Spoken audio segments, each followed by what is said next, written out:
Oh, and I agreed with many, many things you said during, in fact, probably more than most other candidates when you were running for president. But I still would not have voted for you because you're an Indian. That's got to be racist. There's no way. My favorite part about this story is the woman who he was playing against reaction when they found out that this dude entered a woman's chess competition because, and I quote, he just really needed the money. This is an actual picture during the game that sounds like it was made up by like an early 2000s, either Amanda Bynes or Johnny Knoxville movie. But the woman he was playing against had the most memeable facial reaction I have ever seen. Just looking like, yeah, he might have been able to catch my pawns, but now he's about to catch these hands. He took my knights, but it's night-night for him. The guy that they're talking about is named Stanley Omandi, and after he was caught, he was banned from all chess competitions for the next 3 years. And I know y'all are wondering, why do we have gendered board games? It doesn't involve physicality, but I guess women are hugely disadvantaged in even games like chess. I think the highest ranked woman is now 154, and there's never been a female chess world champion. Is it biology or is it oppression? I'm not sure, but I'm sure she beat me.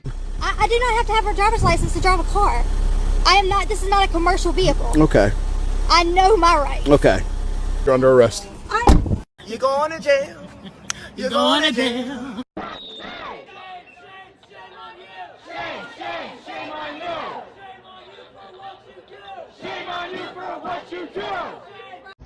Okay, this weird incel thing of men that comment on my videos being like, you only have a short time to be pretty and you have 10 years and then you're done.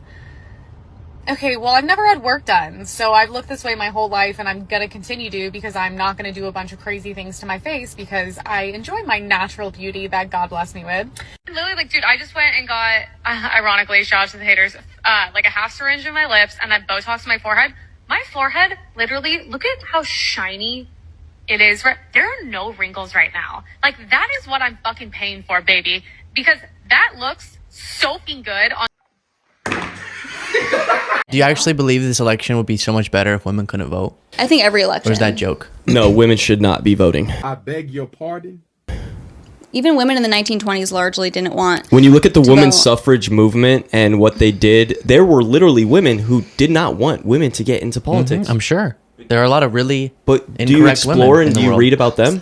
Do you read about why? Would you guess as to why? They probably had similar views to y'all. No, it's because they love their families. They love having children. Please. They want to there focus. It is again. Then be with your family. That's your choice. But why do you insist on making other people's choices for them? Do you know that there is a mass freedom, baby? Do you know that women voting is not freedom, bro? But by saying women shouldn't vote, and I know this is what you believe, and I don't know if I would ever change your view on this, but it's like the biggest, most simple way to put men and women on such a different value.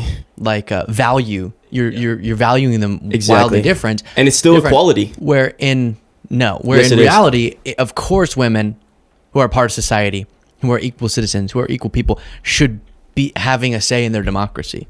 Democracy is cringe.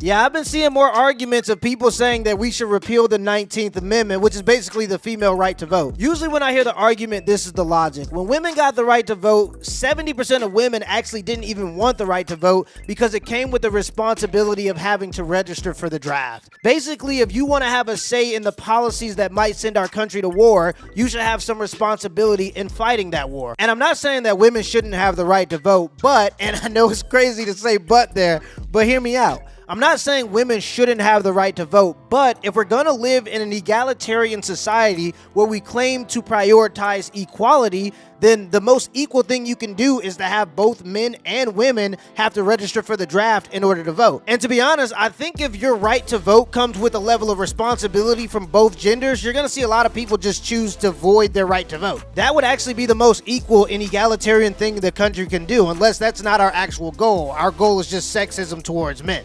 Fit women are more attractive than fat women. Will the agreeers please step forward? I would definitely agree. Fit women are more attractive than like plus size women, only because me having this body, it shows that I can commit to something, right? And it shows that I'm hardworking, so I feel like men looking at my body can see, oh, okay, she's dedicated. She put in the work, and that could be an attractive quality that men see in me. Can we bring in the disagreeers? I feel like I'm gonna get flamed alive right now. It's all good. I'm bisexual, so I've had relationship with women There are fit, there are not fit, variety. And I can tell you that personality-wise, the skinniest ones and the most beautiful ones have had a personality that I cannot work with. Me, personally, me. So your personality has more beauty than the way that you look. I have learned over the years that I would prefer to be fat and happy than thin and miserable. This is Burger King and this is McDonald's. I'm the king and I'm loving it. Fat bitches need to shut up, bruh. Not gonna lie, it be a lot of the fat hoes talking. You fat bitches need to shut the fuck up.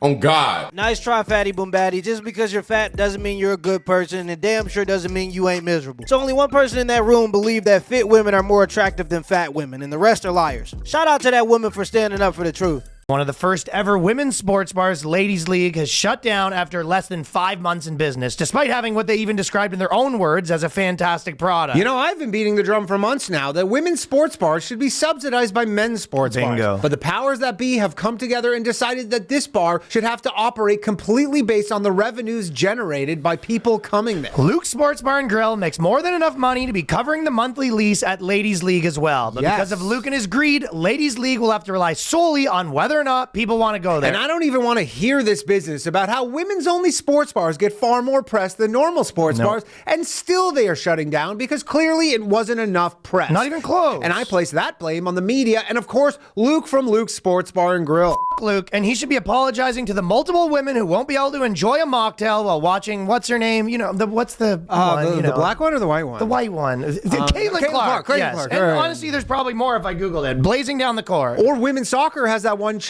It's, what's she got the short hair? I don't believe I'm familiar. You know, it doesn't even matter now, I guess, because Ladies League closed before I even got a chance to check out a game. So now I don't even have a watering hole to watch her at. Yeah, I haven't been yet either. And I guess thanks to Luke's and other male sports bars not stepping up, I'll never have that experience. So here's hoping that 2025 moves in a better direction. Godspeed, ladies. No shit, the women's only sports bar went out of business. That's like opening up a hair salon for women with alopecia. You have to damn near be so rich that you don't need a loan in order to qualify for a loan nowadays. And you mean to tell me a bank loaned those women money to make a women's only sports bar? Not only is that idea stupid, it's also sexist.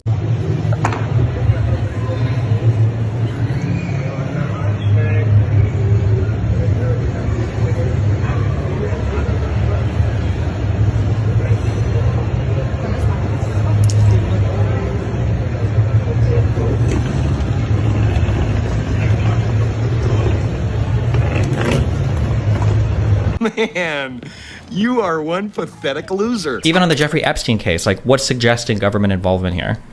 What do you mean?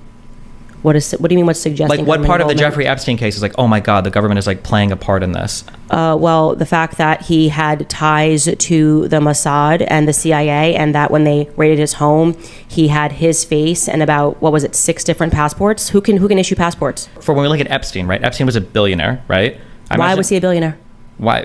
Because of trading or whatever he did? I'm not really sure. No, that's the question. Nobody knows why him I don't know or why, his brother but there's like had a million different. dollars. Sure. There's lots of people where I don't know how they made their money, but to fill in the gaps of all of this with some. No, you should always know how somebody became a billionaire. That's like a very easy thing. Like somebody should just be like, I became a billionaire, and you have no idea how. Like, I'm sure there are tons of people who are billionaires. It's like, I sold a product. You know why Elon Musk has money. You know why Jeff Bezos has money. You should not say we can't connect the dots on how this person became a billionaire that was able to purchase an island. The filings aren't always going to be public. That like, oh well, I can figure out exactly why this person became a billionaire. If they don't work in like public traded companies or something, how will you ever know? Did you actually look into the Epstein case, or are you just, because I can't tell right now if your thing is just to be contrarian? Okay, hold on. No, I'm being serious. No, I'm asking you because it seems like you're just like, whatever your position is, I'm going to take the opposite, and I'm going to say something really quickly and try to say, well, how do we know? And it's like, that's actually quite boring. Sure, you know what I mean? Like, so it's like, dude, like, let's actually have a real conversation, because tons of stuff is happening right now. A lot of stuff is being exposed, right? Mm-hmm. People are, for the first time, able to grasp a theory that finally makes sense, right? It finally makes sense. It makes sense that there is a blackmail ring operating in D.C., because we don't understand why we keep sending our politicians to D.C., and then it's like they completely serve anybody other than the American people. You're looking at the Diddy thing, and you're realizing how many artists have stood up and said this exact same thing was going on. Now you have somebody that has filed something with proof saying it's going on, and then you just have like a Destiny being like, "Oh, what if it's not going on? What if it's not? Whoa. Okay, well, sure. So here's like a super... Oh, maybe WAP is just really just that amazing. People just love talking about vaginas and like mopping the floor. It's like you can do that thing, but it's not interesting. Yeah, like how Nancy Pelosi's stock portfolio was up 53% last year, outpacing every single hedge fund in America. America and she just trades stocks as a side gig. And I'm not saying the earth is flat here. I'm just saying, hear me out. There are people that are supposed to be regulating companies, and these people are also allowed to buy stocks in those companies. She must just be the luckiest person on the planet. Yeah, I always thought it was interesting how there was a guy who got an insurance policy on the World Trade Centers 30 days before 9/11 happened. This insurance policy had never been done before, and it was so insane that they had to compile 20 companies to get this thing approved. To this day, this is the highest payout that any insurance company has ever paid out, and it happened 30 days before 9/11. But hey, you know, the fire in the building was so hot that it burned through steel beams, which, by the way, is impossible. Jet fuel can't get that hot. It's not possible. But the fire in the buildings were so hot, it collapsed the towers, but the passports of the people who were flying the planes are still there. U.S. government spends hundreds of billions of dollars on the military of taxpayer money, by the way. And when the taxpayers go, why are there drones hovering over Costco? The military goes, well, we don't know. The IRS knows that I bought tacos yesterday and we don't know what those drones are. But the key word here is trust, people. We must trust that the government who allows companies to poison our food has our best interest in mind. I'm sure they do.